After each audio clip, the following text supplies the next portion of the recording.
अस्सलाम वालेकुम, मैं हूं दौरान काकड़ एडवोकेट और आप देख रहे हैं मेरा यूट्यूब चैनल लीगल पॉइंट। चूँकि मेरी पिछली वीडियो अगर आपने देखी होगी तो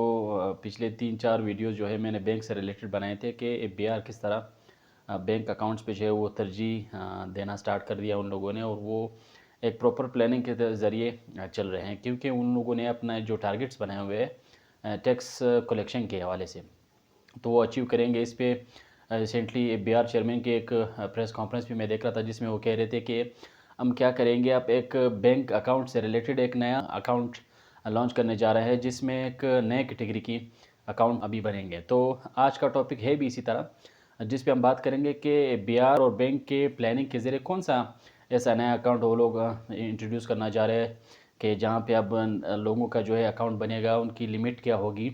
और अकाउंट में ट्रांजैक्शन की हद किस हद तक होगी, और वो अकाउंट कौन कौन बना सकें, क्या वो फाइलर के लिए है, क्या वो नॉन फाइलर के लिए है, या एक ऐसा बंदा है जिसका अमाउंट उतना है नहीं कि वो टैक्स पे कर सके, तो क्या उसके लिए ये लोग अलग से एक अकाउंट बनाने जा रहे हैं। तो इन तमाम बातों को हम समझेंगे। तो ये वीडियो, आज की वीडियो भी बहुत अहम है, इसको ज़रूर सुनें ताकि आपको पता लगे कि अभी जो नया ये शायद 1 महीने बाद 2 महीने बाद ये बैंक में ये सिस्टम स्टार्ट हो जाए, तो आपके पास ये नॉलेज हो और आप बिल्कुल आगाह हो कि अगर ये अकाउंट बनेगा तो इसमें कौन एलिजिबल होगा और इसका फ़ायदे हैं या नुकसान है। तो टॉपिक पे जाने से पहले अगर आप मेरे यूट्यूब चैनल पे नए हैं, आपने अभी तक सब्सक्राइब नहीं किया, तो काइंडली चैनल को सब्सक्राइब करें ताकि इसी तरह दिलचस्प और वीडियोज़ की नोटिफिकेशन आपको बरवक्त मिलता रहेगा। अच्छा, इससे पहले अगर आपने मेरी वीडियो नहीं देखी जिसमें मैंने कहा था कि अगर एक फाइलर है, उसकी अकाउंट लिमिट की ट्रांजैक्शन किस हद तक जाने के बाद वो एफबीआर को इंफॉर्मेशन देगा कि एक आपका टैक्स पेयर है, उसकी अमाउंट में ट्रांजैक्शन इस हद तक हो रही है, उसके अकाउंट तक डिपॉजिट किस हद तक हो रही है, उसके अकाउंट से डेबिट कार्ड पे कितना अमाउंट जो है विड्रॉ हो रहा है, और साथ में अगर उसके अकाउंट से कितना विड्रॉल है मंथली या ईयरली। तो वो वीडियो आप ज़रूर देखें। मैं उसकी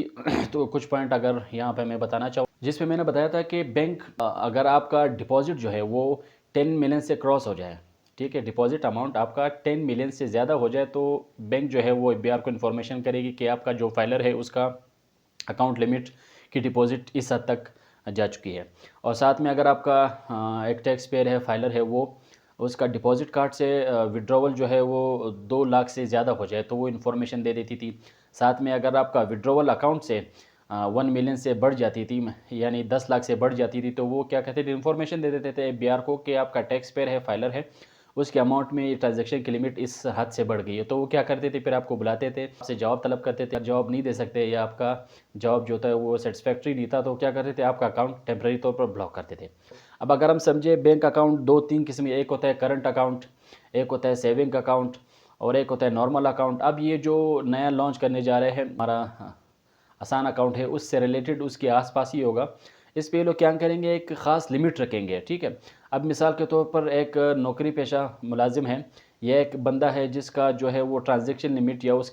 इसकी सैलरी जो है वो, या वो उसको वो पर मंथ इनकम उसकी 50,000 है या 40,000 है, तो अगर राउंड अबाउट उसको कर दिया जाए तो सालाना उसकी 6 लाख तक आमदन बनती ही नहीं है। तो जब आप 6 लाख की आपकी अमाउंट बनती नहीं है, तो आप टैक्स पे करने के पाबंद नहीं होंगे। आप एफबीआर आपको फोर्स नहीं कर सकेगी कि आप खामखा जो है आप लाजमी टैक्स पे करें। अब वो बंदा तो भी बैंक अकाउंट बनाएगा उसके लिए, क्योंकि ज़रूरत के मुताबिक उसको बैंक अकाउंट ज़रूरत होगी, या अगर वो छोटा बिजनेस कर रहा है, उसका जो है वो ट्रांजैक्शन लिमिट 40-50 हज़ार है, और वो विड्रॉ भी इतना ही कर रहा है 40-50 हज़ार तक, तो उसके लिए वो लोग क्या पॉलिसी बना रहे हैं, तो इसी पॉलिसी पे एफबीआर ख़ास तौर पर काम कर रहा है। अब ये क्या करेंगे, जब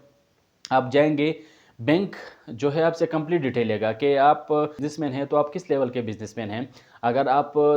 सैलरी पर्सन है, आप परमानेंट नहीं है, कॉन्ट्रैक्ट बेसिस पे है, तो आपको कितनी सैलरी मिलती है। तो फिर आपसे पूछा गया क्या है कि आप अपना कैंडी हमें लिमिट बताएं, इस लिमिट तक आपकी अकाउंट पे ट्रांजेक्शन होगी और इस लिमिट तक आप अपने अकाउंट से विड्रॉवल करेंगे। मिसाल के तौर पर अगर आप 40,000 बताएंगे, आप 50,000 बताएंगे, तो इसी लिहाज से वो आपकी लिमिट रखेंगे। फिर अगर इन केस इन फ्यूचर आपका जो अकाउंट इसी बेस पे बना था, कंप्लीट डिटेल लेने के बाद, क्योंकि अब यहाँ पे जितनी भी लाइबिलिटीज़ है, जितनी भी रिस्पॉन्सिबिलिटीज़ है, वो बैंक अमले पे डाल दी गई है कि अब जब नया अकाउंट, जो अभी इसका नया नाम मुझे नहीं पता वो क्या नाम देंगे, तो रिस्पॉन्सिबिलिटीज़ बैंक के ऊपर आ गई कि अगर आप ये अकाउंट बनाएंगे तो आपके ऊपर ये लाजिम है कि आप complete detail A to Z complete detail आप ले लें। अब इन फ्यूचर क्या हुआ, आपके जो अमाउंट जिस लिमिट पे बनाया था, आपने 50,000 की लिमिट पे बनाया था, आपने 40,000 की लिमिट पे बनाया था, तो अगर लिमिट उससे ज़्यादा हो गई या डिपॉजिट उससे ज़्यादा आ गया लिमिट से, या आपका विड्रॉवल जो है वो लिमिट से ज़्यादा हो गया, तो बैंक क्या करेगी, आपका जो अकाउंट बना था, ये न्यू अकाउंट जो आपने बनाया था, वो देंगे आर्जी तौर पर उसको, वो उस अकाउंट को बंद कर देगी। आर्जी तौर पर बंद करने के बाद वो आपको नोटिस भेजेगी या आपको इन्फॉर्मेशन दे दिया जाएगा किसी भी ज़रिए से कि आप आएँ, हमें बता दें कि अगर आपके अकाउंट में ये डिपॉजिट अमाउंट बढ़ा है 50,000 से या 40,000 से या 30,000 से, तो इसकी वजह क्या है, क्यों बना है? और अगर आपके अकाउंट से विड्रॉवल आपने बढ़ाया है तो इसकी वजह क्या है? ठीक है? तो ये कंप्लीट इन्फॉर्मेशन आपसे अब क्या करेगी, बैंक लेगी। अब हमने ये कंप्लीट डिटेल करने के बाद, वो सेटिस्फेक्शन हासिल करने के बाद क्या करेगी, आपका दोबारा आपका अकाउंट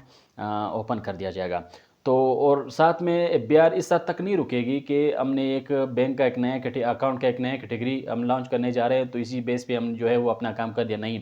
अब ये साथ में फिर ईज़ी पैसा, जेज़ कैश वहाँ तक भी जाएंगे। उसका भी आप अगर लिमिट 2 लाख 3 लाख तक है तो उसके लिमिट को भी ड्रॉप कर देंगे, बहुत गिरा देंगे। तो आहिस्ता आहिस्ता ग्रेजुअली जो है वो एफबीआर इन्हें प्लानिंग के ज़रिए चल रहे हैं और साथ में ये काम करेंगे ज़रूर, क्योंकि जो टारगेट या जो कलेक्शन उनको करना है टैक्स की मद में, वो अभी बहुत कम है। आईएमएफ के पॉलिसी के मुताबिक और अपना टैक्स कलेक्शन को इंक्रीज़ करने के लिए वो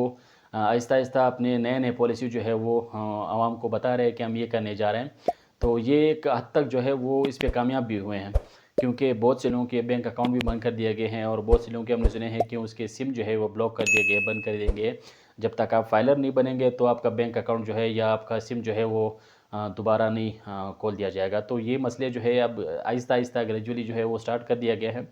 और एफबीआर इस पे काम ज़रूर करेंगी। तो ये एक इंफॉर्मेशन मुझे मिली थी, मैंने सोचा कि मैं आप लोगों तक ये बात पहुंचा दूं कि एफबीआर जो है बैंक के साथ एक नए प्लानिंग के ज़रिए एक प्लान बना रहे हैं कि इसमें एक नया अकाउंट, आसान अकाउंट की तरह एक वो बनाना जा रहे हैं, जिसमें एक लिमिट रखेंगे, ख़ास लिमिट तक जो है वो ट्रांजेक्शन हो सकेगी। अगर उससे आपकी ट्रांजेक्शन बढ़ेगी तो फिर वो आपसे आपसे जवाब तलब करेंगे। तो इंशाल्लाह इसी तरह दिलचस्प और अहम वीडियोज़ के साथ फिर आपकी खिदमत में हाज़िर होते हैं। तब तक के लिए आप अपना ख्याल रखें। अल्लाह हाफ़िज़।